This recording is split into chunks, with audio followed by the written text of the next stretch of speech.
Ladies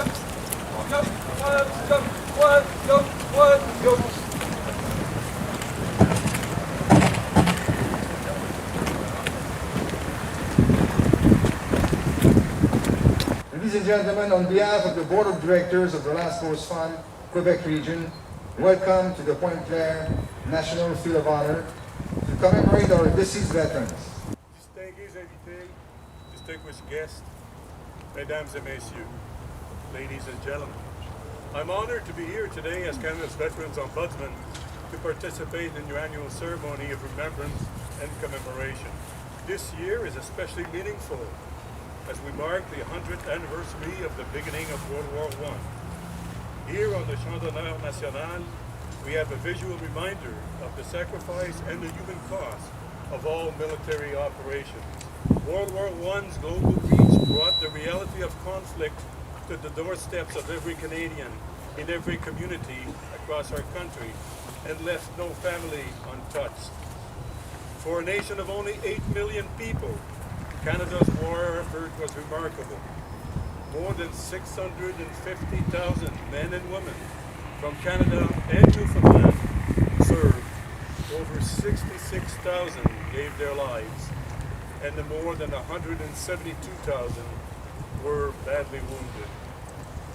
The recent event at a parking lot in Saint-Jean-sur-Richelieu that took the life of Warrant Officer Patron Vincent, and the one at the National War Memorial in Ottawa that took the young life of Corporal Nate Cirillo as he stood guard at the Tomb of the Unknown Soldier, are poignant reminders that Canada is not isolated from the rest of the world and its conflicts.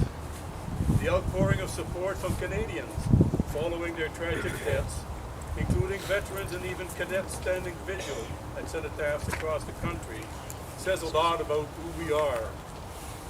It also attested strongly to the high regard in which we hold our men and women in uniform.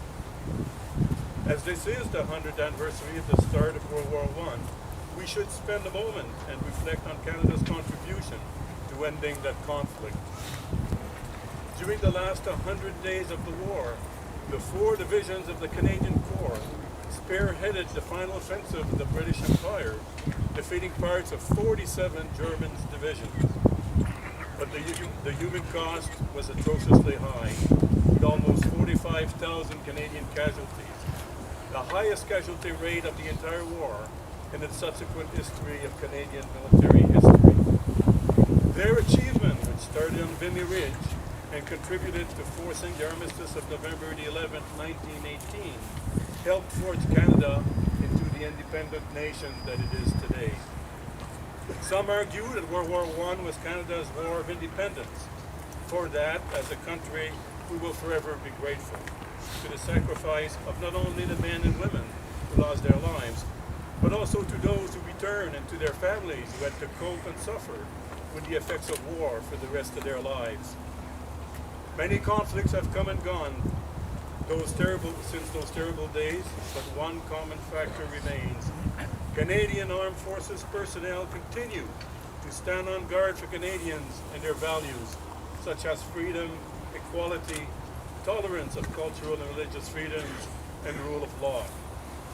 I salute the sacrifices of every Canadian veteran in every war, conflict, and operation in which Canada has been involved. From the Great War, World War II in Korea, the Cold War, peacekeeping missions around the world, the Gulf War, and Afghanistan. At this site, the past and the present come together. The sacrifice of these men and women made us a nation. The ongoing sacrifices made by Armed Forces personnel on behalf of all Canadians strengthened our nation. We will not forget them. Nous ne les oublierons pas. Merci. Nous allons maintenant procéder au dépôt des couronnes. J'invite notre invité d'honneur à déposer la première couronne.